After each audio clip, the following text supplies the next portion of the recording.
Hello, I'm the Pink Phantom, and this is my podcast.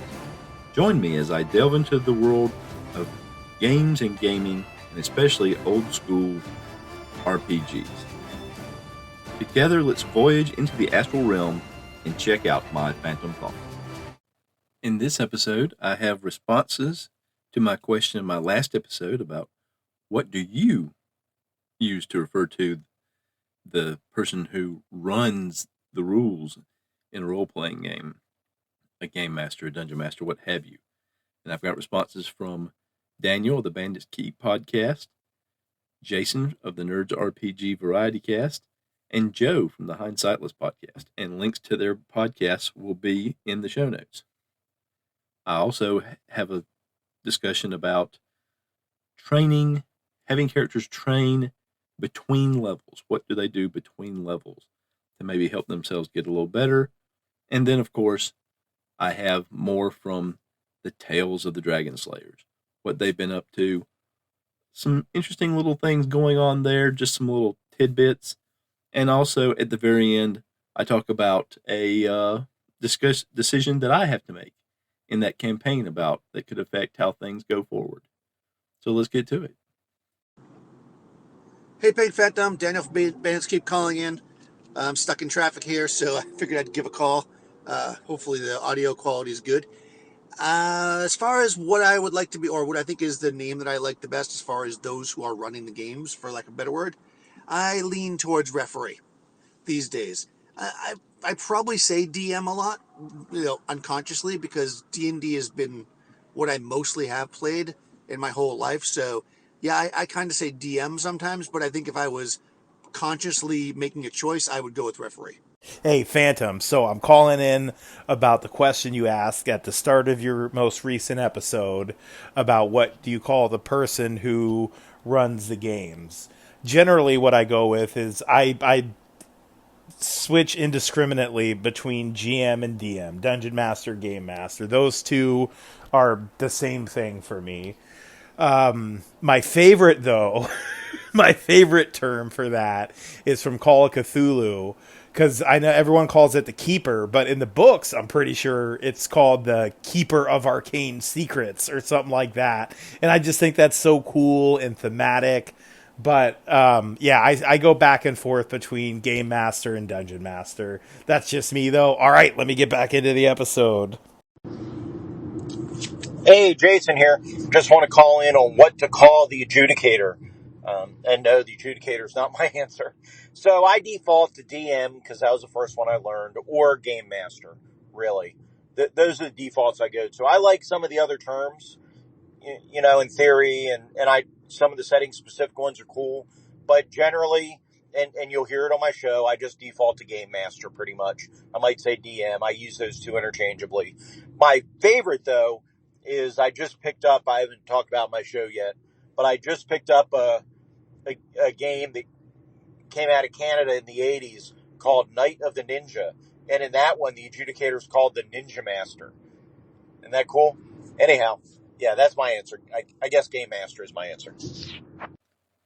Thank you guys for calling in to answer the question. I do agree that Joe, that does sound like a pretty cool thing to be called if you're going to be the person running the game. I don't know, Jason, I think the adjudicator is a pretty good thing to be called as well. But thank you guys for calling in on this subject. And Jason, we got a couple more things from Jason here. Okay, I've got in front of me an envelope from Dungeon Havoc in Folsom, PA. I actually accidentally deleted when I opened this earlier, so we're going to pretend like I'm opening it for the first time.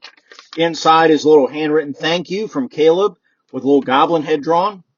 And I've got 3 business card size things and a protector. This is the expansion to Korg. We've got a Dragon's Lair, we've got a Tyrant's Keep, and I have another card that says you're a gamer that can claim the title of champion at 40 victory points. You have a 20 rep max, and you lose if it's ever 0. You start with a 0 VP. You can shop or play. So I'm sure you probably already have this as well, but I wanted to garner more support for Dungeon Havoc. Great company, does a great job on Kickstarters, and give you a reason, not that you need one, to talk about it. So I hope this does that. Hey, Jason here again. Just want to say in the Orc Wishes, I really enjoy your house rule for charging into mass combat. I think it makes sense. I don't think it's overpowered. As long as the enemies are massed together, I think that's totally fair. And yeah, great job with that. Really, really like it. Well, thank you for your kind words, Jason. I do love playing around with mechanics, and I think it's pretty neat. So yeah, I'm gonna stick with it. And I have not gotten my package with the expansion for Korg yet. I do have a package to pick up as of the time of this recording. I just haven't gotten it and gotten it in my hands, but I'm looking forward to seeing it and seeing what it included on it. But thank you for the unboxing, and thank you for calling in. Training to level up after obtaining enough experience for the next level is kind of a hallmark of a lot of old school style games, and it goes back, of course, to the original games like OD&D, AD&D, D&D, needing someone to train you as you level to teach you the skills that allow you to be stronger, more powerful, more effective in your class. But on a recent episode of the Bandits Keep podcast, Daniel, who you heard a little earlier in this podcast, was talking about how in one of his campaigns he was trying to figure out something for the fighters to do between adventures while the magic users were researching spells. This would be something that would be done, between level ups essentially. When you've had your adventure, you get back to town, the magic users have things that they can do. They can scribe scrolls, they can create potions, they can try to create new spells, but there's not as much in the older school games for really the fighters to do. And he expressed an interest in giving them a bonus of some kind to indicate training they were doing between levels, but he was worried about creating too big of a bonus. And I called into his show, and on a later episode, I suggested a couple options. Is using the weapons versus armor table that OD&D and AD&D have, which gives certain weapons advantages and disadvantages against varying types of armor. That he could give a hit or damage bonus to a specific weapon if they trained with it. And what that do is that would allow that weapon versus armor bonus, weapon versus armor table to continue to be effective as the campaign wore on. Because if you find a magic sword and it's got sufficient bonus on it, then it could probably overcome any deficiency it would have against a particular armor type versus what an axe would have, or a polearm, or a spear, or something like that. So if you got a magic sword, you're going to use the magic sword, and the other weapons kind of become superfluous. But if you could train with those weapons to continue to give them an advantage versus for certain armor types, then the versatility of the fighter in using a variety of weapons continues to be something that makes the class very effective in combat. Another suggestion I have was that professional athletes, when they start off their season or some sort of a tournament that they're in, they are typically at their peak. They've spent their off season, their off time training, healing, getting their body in good shape, honing their skills. But then as time goes on, particularly those professional sports that tend to have pretty long seasons, they kind of wear down. You get minor injuries, or you just become less effective, more fatigued. You don't get as much recovery time. You don't get as much time to maybe practice specific skills. You're not as sharp. And I suggested that he could give a big bonus, but it would essentially be a limited time bonus. As you adventure, as you're adventuring, as you're in the wilderness, as you're in the dungeon, as you're sleeping outdoors, as you're battling the elements and battling creatures, it wears you down, and that bonus just slowly diminishes over time until you're just working with your basic skills. And later on, I got to thinking this could really apply to physical abilities of the other classes. thieves with thief skills, or the for the classes that only have access to certain weapons because of their class, because they're not as versatile as the fighter, getting a little better with those weapons so they could be a little more effective in combat themselves, though they would never be as effective as the fighter or warrior type classes. It could even extend to something like the cleric learning more about specific types of undead, making their turning abilities more potent versus those types, or a even magic users, if they're not researching new spells or learning new spells, maybe they increase the efficiency of of one spell with a little more range or a little more effect than what it would normally have, and that in turn could lead to some kind of an upkeep type of training. So, you're developing new skills, but you also have to keep those new skills going. It wouldn't take as much time to keep them sharper as it did to learn them, but it would give you, if especially if players at first, new players, don't have an idea of what they want to do with their downtime, it can give them a path to follow. Well, this idea also got me considering the concept of finding knowledge. Finding new spells is something that magic users do in old school games. That's how they gain new spells in a lot of ways. They don't just, go back to college, or there's some sort of bartering between magic users, although that can occur. Typically, in those types of games, magic is very closely guarded by those who have it. But just as a magic user can find spells or magic in theory and create their own spells, characters will be able to find tomes and manuals and books and librams that could give them knowledge to enable them to be better or have more efficient training. Now, there's already some magic type items like this, but they're usually good for one-time permanent bonuses to a specific ability score or something. And so it would be different from that, where you use it once, the book disappears, and you can never, even if you find another similar book, you can't benefit from that ever again. This would just be valuable knowledge that's in the world, and it could be found by adventuring, by employing sages or masters, similar to what you see in martial arts movies, where you go to a martial arts master to learn a specific style. In an old school game where personal improvement is limited to increments as leveling up, this could provide an avenue to get better. Because in those games, typically you can't just raise your ability scores the way you can in some of the newer schools games. And it might work even better in systems that have a lot of granularity, like a D100 system, where you can add little bits along the way to give you overall a better bonus as you invest the time and energy. So that was just something I was thinking about, something I wanted to put out there, and see what other people had to say about it. Krog was content. It had been a long journey. When he had seen the orcs on the march, he knew the time of hunger and fiery death must be over. It was not like the orcs to take chances. As the wisest of his tribe, he knew this had to be true. Still, it had taken many blows to drive this wisdom into the more stubborn of his kin. And then they set off, shadowing the raucous orcs. Still, times had been tough. Game was nowhere to be found. Grumbling had required more chastisement.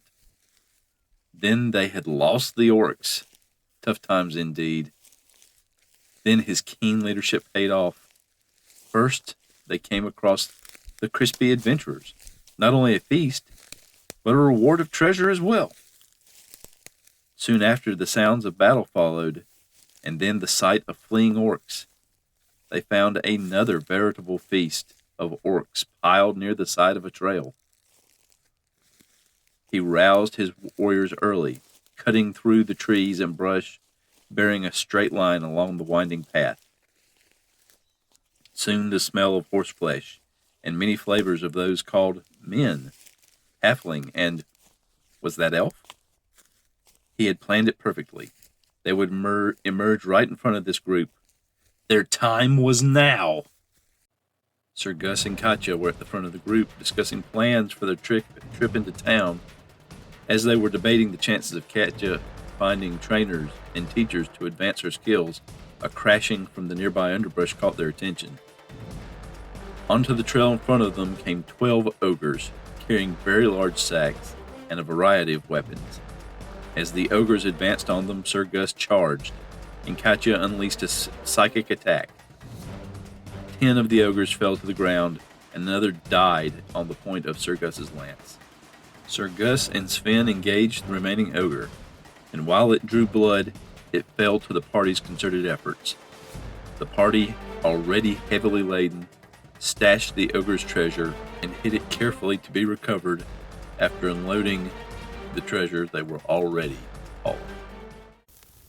Colleen rolled up the map. The fort was still 3 days away on the march. Hopefully the merchant's town just outside would still have supplies. Maybe they'd even be cheaper with everyone still holed up due to the dragon. It'd be about time some good came from that big lizard. The lack of caravans made it hard for a brigand to make a living. But if the shopkeepers had retreated to the king's town behind the wall, that would make things more complicated. He'd have to make sure the supply team didn't get identified as being with the team delivering the ransom demands. He looked over at the chest in the corner. Those 2 hostages they had needed to pay off. Funds were getting slim. He'd had to divide the remaining gold among the men to keep them focused. Now the small amount of silver would be needed to keep them fed. Maybe their luck would turn. They hadn't seen the dragon in a while. If it had settled down, the roads might get busier, settlements less guarded. That can mean patrols resuming, but those hadn't been hard to avoid in recent years. The frontier force wasn't what it once was. Who knows? Maybe the dragon was hiring. In any case, in 2 days' time, they'd set up less than a day's ride from the fort, and that, he thought, was good enough reason to check the watches and get some sleep. "Hold!" hissed Sven. The party stopped in the dwindling twilight. "What is it?" asked Gus. Sven pointed toward the bend in the trail. "Light ahead." "And I smell smoke." Katya had moved up to join them. "I hear voices too." "They're at the keep," stated Gus. "Let's find cover, then seek a vantage point." "I'll do it," said Sven. "I can be pretty sneaky if I ditch this armor." The rest of the party set up a small camp well off the main trail and waited for Sven to return. He startled them when he appeared from the darkness. "What news?" asked Harl. "A dozen men in front of the keep," Sven replied, well armed, but dirty and ragged. "Rough men for sure, and been on the road a while." "Their watch is a dozen. It may be a large group," reasoned Gus. "Mercenaries or bandits," Harl pitched in. "Either way, I imagine the dragon made life hard for them. No trade or work." "Those ogres may have saved our lives," Katya offered. "If we hadn't run into them, we'd have gotten here in daylight and blundered right into them." "Or been in the keep when they arrived," offered Sven. Many of the others nodded. "At least then they'd have been out in the open and in sight," stated Gus. More nods. "So what do we do?" asked Harl. "Go back to the cave?" "Given their state, they may be heading for the pass, leaving the area while they think the dragon's still lurking," suggested Harl. "That's a good thought," responded Gus. "Let's see what they do in the morning." "I'll take first watch then," said Katya. As you heard from those little vignettes from the Tales of the Dragon Slayers, I guess that's what they're called, as vignettes. I really need to look that up. You know what? Nope, I'm not going to look it up. I'm just going to call them vignettes, and if that's not what they are, oh well. But as you heard from those little bits and of action there, a lot is going on in that world, and I've come to sort of an interesting juncture in terms of the random encounters that have been generated, and I've been generating these using the AD&D DMG and just generating them up. As I mentioned in a previous podcast, I ruled that most of the creatures and animals weren't really going to return for about a month after the dragon had been slain, because they had been chased out of the area. But we've reached the point where the intelligent creatures are starting to move around a lot more. And what I typically do is I roll them up and I try to roll, what I can to determine kind of randomly what they are, but also looking at what kind of resources they have available, rolling up the treasure that they have with them and things like that. And what was interesting about the brigands that are currently in the keep where the dragon slayers have been storing their treasure in a secret room is that they rolled up with very little treasure, actually. Only 1,000 silver pieces. So they don't have a lot of treasure other than what's in the pockets of the individual brigands themselves. And that made sense to me because they were, they would be dependent on trade because they need someone to prey upon. They need people to kidnap. They need caravans to raid so that they can continue their lifestyle of crime, as it were. And when I went to the AD&D tables, I went to the NPC tables just to roll some general attributes for them. And one thing I got was, well, two things I got were unkempt and youthful.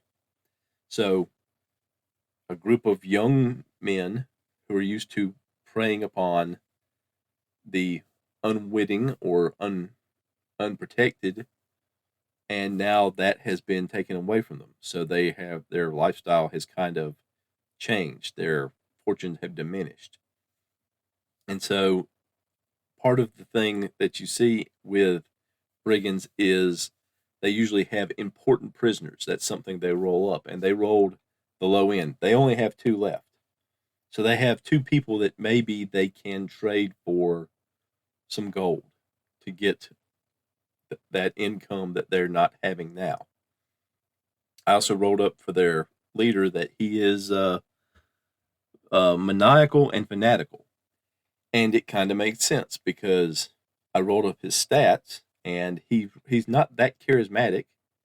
He was about a 12, but he's very strong. He's an 18 strength, and his lieutenant is the same way. Very low charisma, but a fairly high strength. So this is a group that's running on essentially, the strong rule the weak.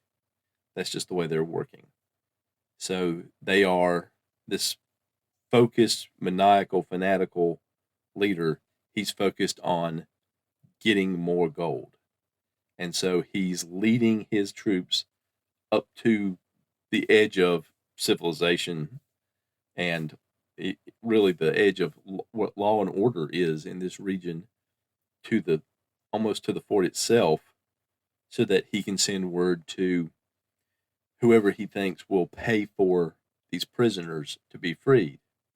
But of course, he has to avoid attracting the attention of the commander of the fort and the troops of the fort. They have to appear to be just regular folks coming in on the road, coming in maybe seeking sanctuary from the dragon's rampage, looking for supplies and trying to do something like that while he's at the same time plotting the next move of this band of marauders. And so as I've rolled up random encounters, I roll up encounters for those who are at the cave, at the dragon's cave, and they haven't run into anything yet. And of course, the group moving the treasure, they've had several encounters already.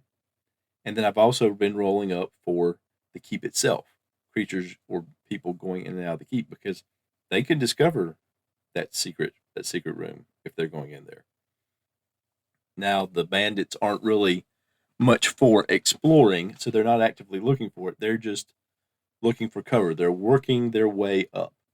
And I guess I should explain that when I was plotting out what this world looks like, when I was looking to expand this into campaign, my thought process was that this is sort of everything beyond the fort, beyond the mountain pass that the fort guards, is semi-uncharted wilderness. It's something that hasn't been, there's some small settlements, but it hasn't been settled for long. And that to help keep order and help sort of tame this area, they have from the fort for about a day's march for men on foot, they have established some sort of keeps, and that's one of the things that the party has found. Now, some of these they built from scratch, but some of these, like the one the party has found, they built on an existing structure because, all D&D worlds have abandoned structures, and that's where you typically run into your dungeon crawling. And that's what the party was doing while they were looking for the dragon. They did a little dungeon crawling there. So the bandits have been using these now abandoned keeps as sort of a place to stay each day as they work their way up into the mountains. Well, another random encounter I have rolled up, because I tend to roll up several days in advance, is that after stashing, if everything worked out, after stashing this current group of treasure, Katya and Sir Gus are going into town, going to the fort. They're going to be looking, because they need supplies, and Katya is looking for training, and they are going to run into a group of nomads, basically one day away, or not quite a full day away from the fort. So there are nomads on this mountain as well. And that led me to thinking, is it possible that the nomads and the bandits have already crossed paths? Because if they had, the brigands will probably look at them as a potential source of income, potential someone to attack and take what they have, because the nomads, the way I rolled them up, they were rolled up as in their lair, which for nomads is, their lair is where they take them. They're nomads. They travel around. But they have, when you run into nomads, they also have with them women, children, lots of horses, and lots of some sort of animal, like sheep or goats. In this case, I adjudicated that it was camels, and that they're helping carry their tents and yurts and things that they live in when they settle into an area for a time period or from day to day. In the case of they're traveling up this mountain, and I haven't worked out entirely what their story is. Just that, if they're in the mountains, nomads by the book are either they're plains dwellers, of course. Think the American Midwest or the steppes of Russia. So they are out of their element. So to me, that means they're in some kind of distress. Something has driven them away from the lands where they live and thrive. So what I have posited in my brain here is that they migrated from the kingdom that owns the fort, and that they were maybe independent or semi-independent, and so there had been conflict, and they were allowed to leave because that reduces the conflict. But they were given, essentially a document that their leader still has all those years ago that says, if you're willing to come back under the rule of the kingdom, you can come back. It's probably going to cost you something, but you can get passage back to your old homelands. And so they've suffered some sort of a setback. They would be, I think, too far away for it to be the dragon. So I haven't worked out exactly what that is, but they've suffered some sort of setback. So now they are looking to get back through the mountain pass to the old kingdom, to go back to their old life, their old lifestyle from decades ago, maybe. But when did they get to that point in the mountain? They're going to get up to the mountain. They got up to the mountain, and they probably are going to, or maybe already have, pled their case to the commander of the fort to let them through. And they may be waiting on some sort of decision, or they may have just gotten there and they're about to go to see the commander. And that timing is really what I'm thinking about right now. When did they get onto this trail? I have a good thought process as to where the bandits have been. there are some settlements, basically a week's travel from the fort, and they have been essentially working that area, striking caravans that travel back and forth in that area, striking settlements in that area. But of course, they've all sort of turtled up because of the dragon, and it makes it more difficult. But so they've been traveling. The keep they're at is about not quite 2 days on horseback from the fort, and basically 3 days march on foot. So they've been traveling for about 4 days on this road. But how long had the nomads been there? Were they already on the road before the brigands came onto the road? So had they been ahead of the brigands the entire time? Or did that part of their journey start after the brigands? And are they, at this point in the story, are they not yet to where Sir Gus and Catchy are going to run into them? Are they behind the brigands? Is there going to be a point where they catch up to, because the nomads are all riding, they're all on horseback, they're traveling with animals, they're traveling faster than the brigands are going to be marching? Are they going to catch up to them at some point? Is there an opportunity for the brigands to spring an ambush?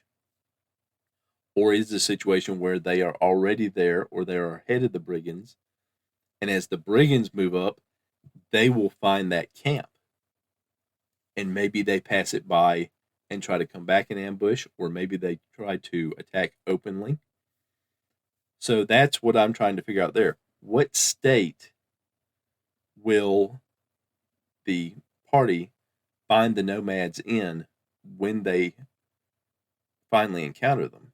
And what state are the brigands in? Because if there has been an encounter previously, there may already have been an encounter. There may already have been an attempted ambush. There may already have been a battle. And one side or the other may have won or lost. So that's just a little peek inside my mind, I guess, more than anything else.